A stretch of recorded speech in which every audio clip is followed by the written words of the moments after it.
प्रकाश राजवती और गाँव किन्नी सुल्तान आप जहाँ है तो मस्जिद के सामने वाले राजू सोनार जी को मिलना चाहिए।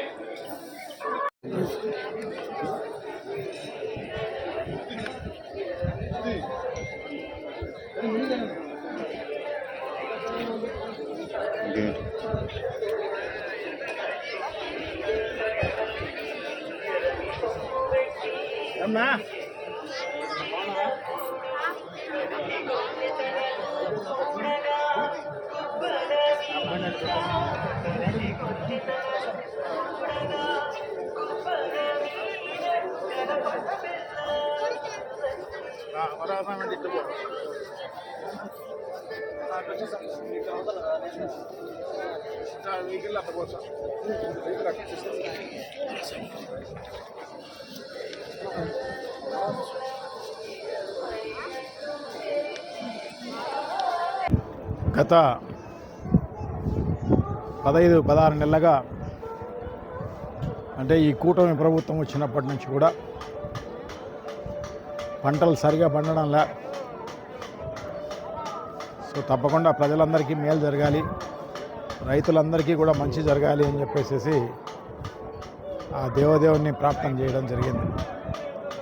సో సూపర్ 6, సూపర్ 7 ఈ రకంగా దొంగ హామీలన్నీ ఇచ్చి ఒక్కటి అమలు చేయకోకుండా ఉన్న ఈ ప్రభుత్వం ఇంక బుద్ధి చెప్పాలి అని చెప్పేసి ఆ దేవదేవుని కోరుకోవడం జరిగింది. ప్రజలు ఎంతో ఆశపడి ఓట్లు వేయడం జరిగింది. సో అవి నెరవేరాలి, ప్రజలకు మంచి జరగాలి అని చెప్పేసి కోరుకోవడం జరిగింది.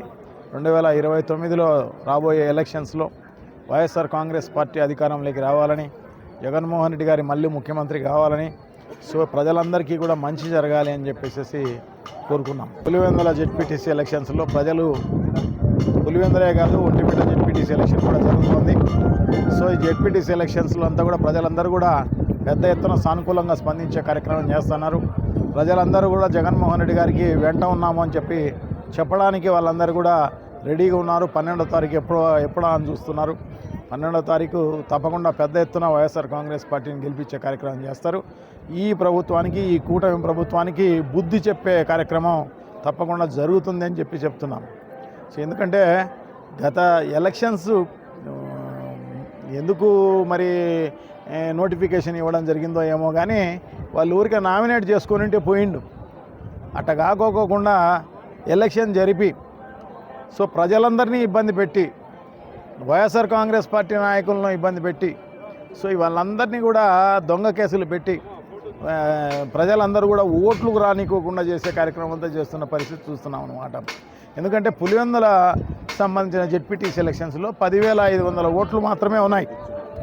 ఈ 10,500 ఓట్లలో దాదాపు 3,900 చిల్లర, అంటే దాదాపు 4,000 ఓట్లు కలిగిన నల్లపరెడ్డిపల్లె, నల్లగొండవరపల్లె, ఆ తర్వాత ఎర్రపల్లెకి సంబంధించి ఆ ఓట్లనే తారుమారు చేసే కార్యక్రమం చేయడం జరిగిందనమాట. అంటే టోటల్గా ఆ ఊరిలో 600-700 ఓట్లు ఉంటే ఒక ఊరిలో, ఒక బూత్లో, ఆ బూత్లో ఉన్న ఓట్లన్నీ కూడా దాదాపు 2 కిలోమీటర్ల అవతల ఒక బూతును, 4 కిలోమీటర్ల అవతల ఒక బూతును, ఆ రకంగా ఈ ఊర్లోనూ ఆ ఊరికి, ఆ ఊరిలోనూ ఈ ఊరికి కూడా చేసే కార్యక్రమం అంతా కూడా చేస్తున్నారు అన్నమాట. అంటే ఎంత దారుణం చూడండి.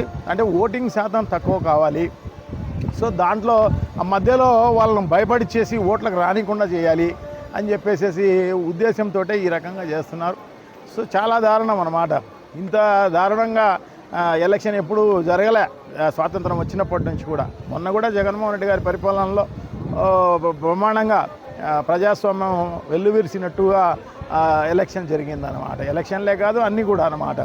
సో ఆ ఎలక్షన్స్లో ఆ రకంగా, ఎందుకంటే ఎలక్షన్సే కాదు దానికంటే ముందు కూడా తెలుగుదేశం పార్టీ చంద్రబాబు నాయుడు గారు తిరిగేవాళ్ళు కాదు, జగన్మోహన్ రెడ్డి గారు అనుకొని ఉంటే, అలాగే నారా లోకేష్ తిరిగేవాడు కాదు, పవన్ కళ్యాణ్ కూడా తిరిగేవాడు కాదనమాట. సో వాళ్ళు నామినేషన్ కూడా వేసే పరిస్థితి కూడా ఉండిండదు. సో అటువంటిది వాళ్ళు బాగా ఎవరన్నా గెలవనీలేండి అని చెప్పేసి ఆయన న్యాయబద్ధంగా ఉండి ఆ రకంగా చేసిన పరిస్థితి మనం చూసినాం అన్నమాట.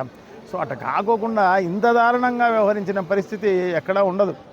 సో తప్పకుండా ప్రజలందరూ ఇవన్నీ కూడా గమనిస్తూనే ఉన్నారు. ఖచ్చితంగా వాళ్ళందరూ కూడా ఎంత కష్టమైనా, ఎందుకంటే మేమైతే కోర్టులో వేసే కార్యక్రమం చేయడం జరిగింది. ఇట్లా ఓట్లన్నీ మార్చి ఈ ఓటింగ్ శాతం తక్కువ చేసే కార్యక్రమం అంతా కూడా చేస్తున్నారని చెప్పేసి మేము కోర్టుకు కూడా వెళ్ళే కార్యక్రమం జరుగుతుంది. లేకుండా ఎలక్షన్ కమిషన్కి కూడా మేము చెప్పడం జరిగిందనమాట.